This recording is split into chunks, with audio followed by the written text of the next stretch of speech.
All right, I'm joined by a local historian, also education guy, also kind of a guy of many trades. He writes in his spare time, and he's coming at us from Missouri. And the reason we're bringing him on here, of course, is because of the legacy of the Great Tornado. That's the Tri-State Tornado of March 18th of 1925. Steve Wiegenstein, thank you for being on. And tell us a little bit about yourself and how's your day going? Well, thank you for having me. Well, I'm a writer. I've written a series of historical novels set in the Missouri Ozarks, which is where I grew up. I'm from uh, originally from Annapolis, Missouri myself. So when I was a kid, the tornado was part of the lore of the town, I suppose. Um, and I've been working on research about the great 1925 tornado for a couple of years, heavy duty, because I've been working on a novel that is set in that time period. So it was just only natural that I bring that into the story. So that's a little bit about me. Mhm. And when I was growing up, there were still some old timers around who would reminisce about living through the tornado. In fact, a lot of them would tell me their stories. So I got a chance to hear it from people who had experienced it firsthand, which is always a real exciting thing. Yeah. And before we get into some of those individual stories, I thought first, since you have done research on, the 1920s, for instance, and, Missouri, what was it like? Can you give us a feel for what it must have been? We all think of the Roaring Twenties and we think of the big cities, but what was it like in rural America at the time? That's a great question, and it's kind of an interesting um, element of history I think that gets overlooked in that in rural America the depression started a lot earlier than it did in the urban centers because the agricultural depression started shortly after the end of the First World War.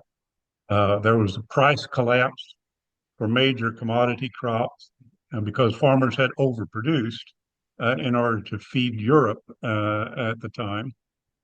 So in the 1920s, rural America had already begun a kind of downward economic spiral. And so things were tough out there, even in the early to mid 1920s, when the cities were still booming and roaring, and the depression had not yet hit. So there was a real kind of bifurcation in the country between rural and urban. Urban areas were electrifying rapidly. They were, moving to automotive transport. Rural America was largely not electrified, particularly once you left the city limits of any small town. They were still living on wood fires and kerosene lamps and that kind of thing. Um, and the modes of transport out in rural, particularly in the Ozarks, roads were quite primitive. You really going to have a hard time getting from one place to another by road, with any kind of speed. Most people would still take a train if there was a train available to them. So life in the country was a lot different from life in the city. It was kind of marks the significant beginning to that rural urban divide that we see even today.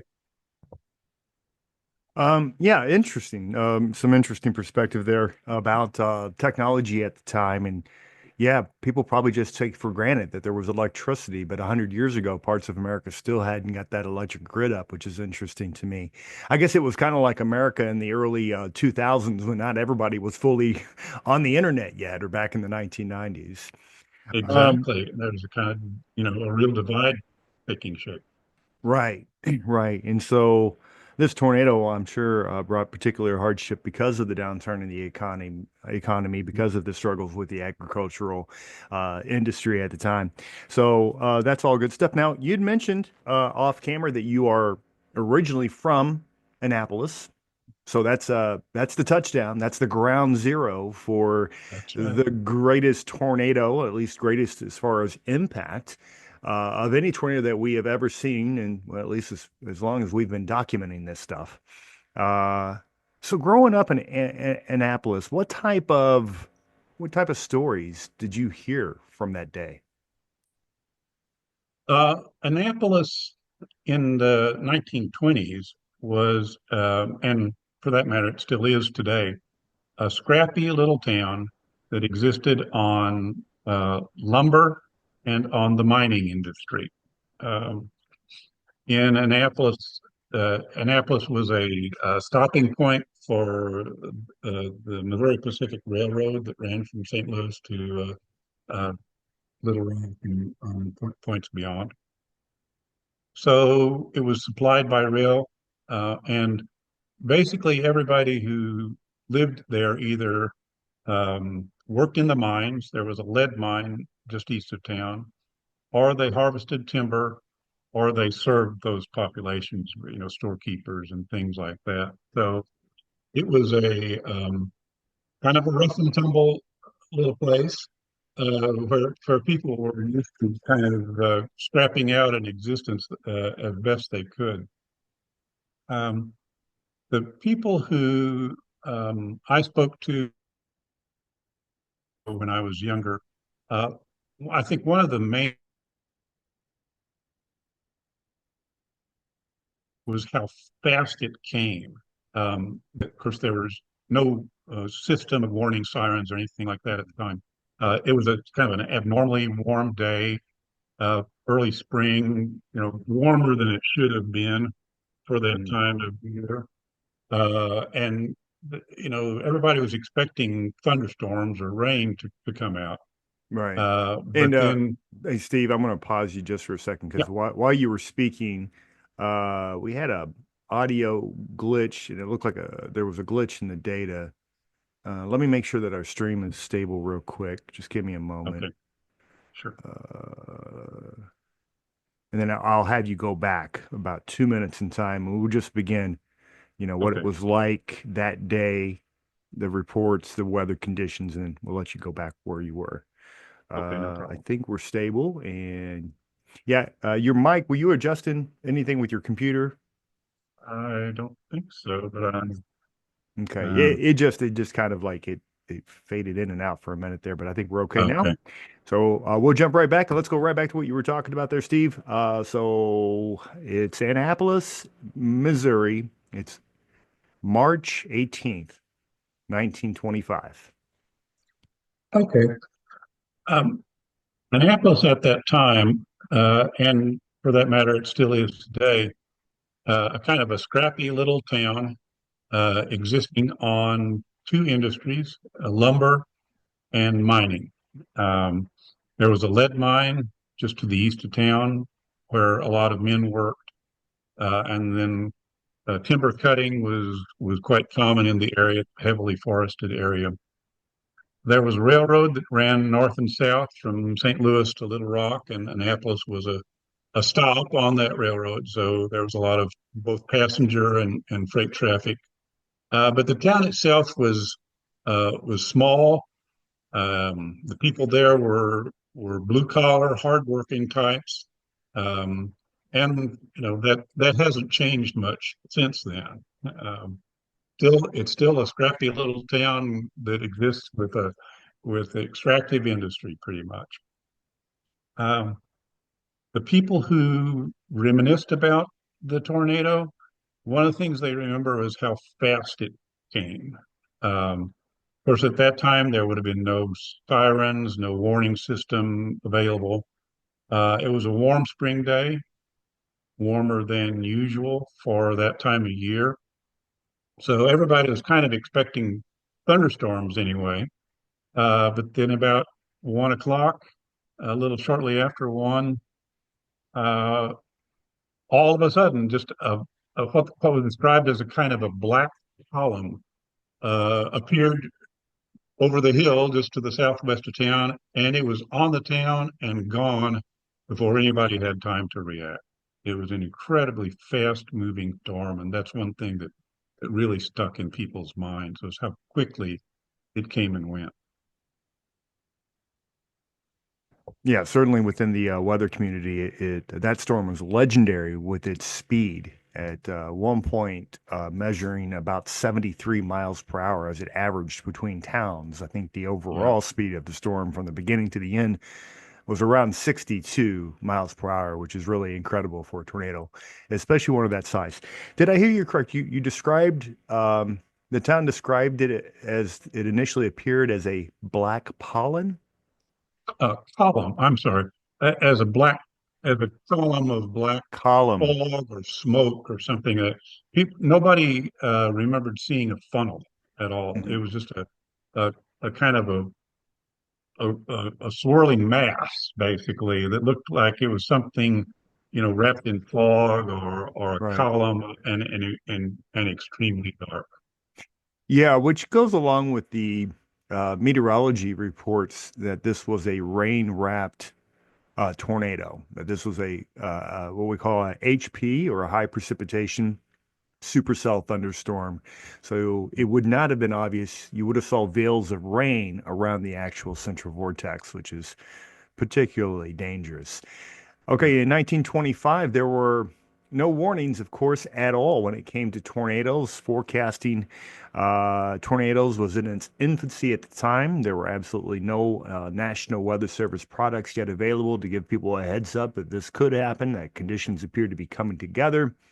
Obviously, that led to the staggering death toll, or at least part of it. That was partially to contribute to that very large death toll of the storm. But it seems obvious based on what we know about the storm, regardless of whether it was 1925 or if it's 2025, people were going to be very negatively impacted. Lots of lives would have been lost even today. So, can you speak to what some of the people did that were impacted by the storm? You mentioned how fast. Did people have time to react? Was it just more of, I know you mentioned the mines, and that's been well documented that a lot of people were at work in mines. They go into work, everything's normal, they come back out, and nothing is the same. Can you speak a little bit to that? Well, the interesting element of the tornado in Annapolis was that even though the town was 90% destroyed by the tornado, only two people died. And, that's an amazingly small number for the amount of destruction that happened. And the only things I can think of that would attribute that to is that a lot of the men were down in the mines, right? There was a full crew of miners underground, and so the surface population of the town had been reduced by about a third because of all the miners being down. And the other thing is that the tornado missed the school. The school is located just on the northern edge of Annapolis, and the tornado skirted the school, and so all of the children and teachers in the school were basically unhurt. Um, so those were two, remarkable strokes of luck. Um, one of the men who did die in the tornado was living in there's a little sort of a mine town located around the mines that was known as Leadana, and he had put his family inside the house, and then he went back out on the porch to look. And that's how he lost his life, unfortunately. I shouldn't chuckle about it, but that's what happened. Well, that's what we And teach, though. it We sure teach is them not to look, don't take stand out shelter, on don't your go look porch at to it. see the tornado. That's terrible. Uh, Hmm. and then the other was a young man who wasn't even from Annapolis, but just happened to be there working for the highway department, which was a relatively new state agency that had come to that part of the state to try to improve the roads. So he was just an unlucky young man who was a teamster working, driving a wagon, and just got caught out in the tornado at the time.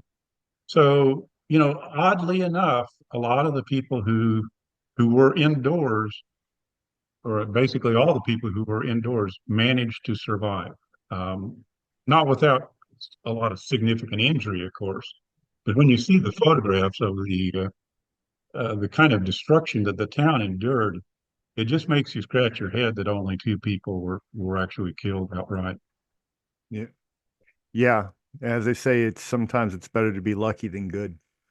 Sounds like it just worked out for him. As we know, as that storm grew and as it traveled further east, many folks weren't so lucky, especially as it entered into southern Illinois.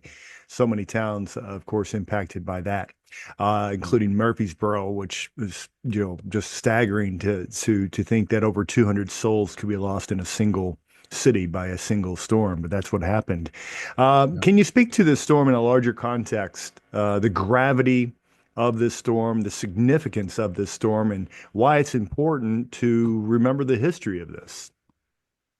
I think it really is a memorable event, not just for the people who lived through it, and and there was, loss of life farther east, as the tornado went through the next three counties before it reached Illinois.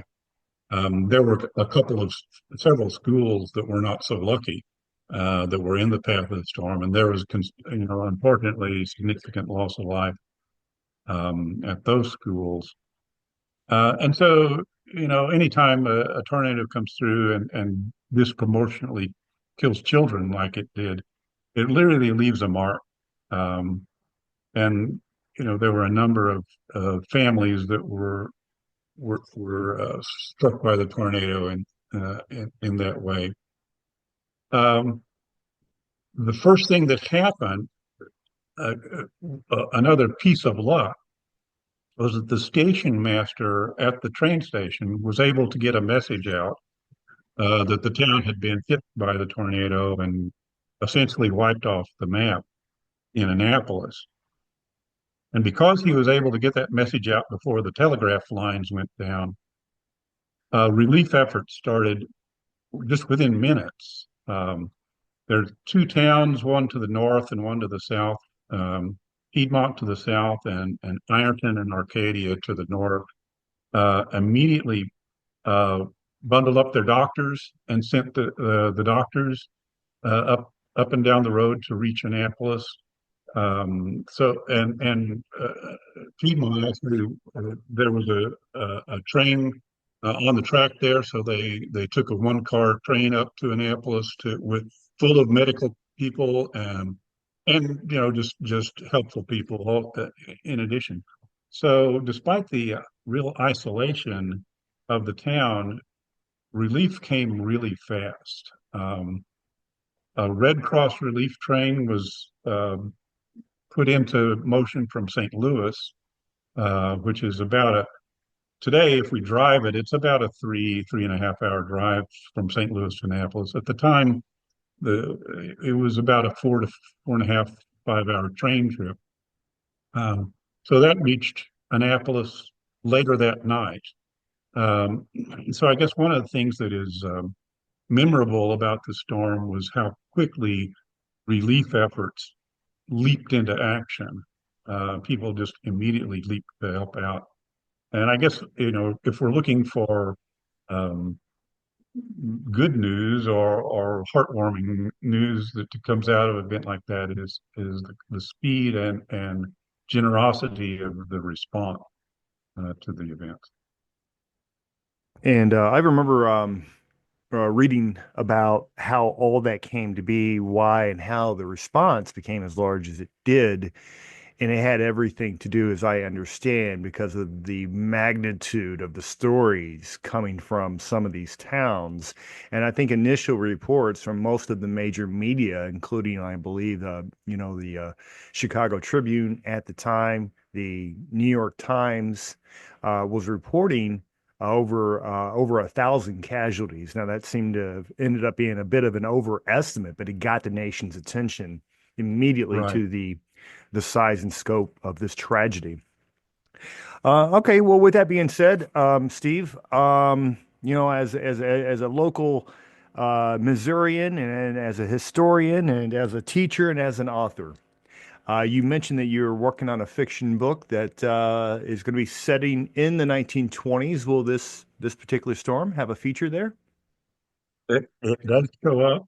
Um, it's not the central action of the of the book, but it's just one of those things that if you're going to write about the Ozarks in 1924, 1925, you got to do something with the story, You because got to, it was right? You the got to. big event of, What's the name of the there's the book? stuff. And Well, the how book can is my being audience find it? okay. Well, it's probably going to be coming out next year. Okay. The publisher's got it. They're just now beginning the process on it. It's going to be called Bring Daybreak, and it's the fifth and final book in a historical series that I've been writing for the last dozen years or so. In which, That's a yeah, serious commitment. that's right.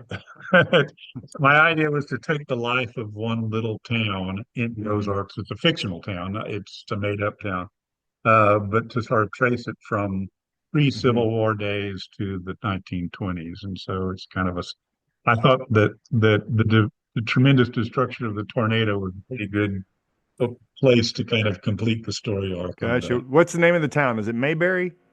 No, it's called Daybreak. No, It is Daybreak. Bring Daybreak. That makes sense. So that's fantastic. right.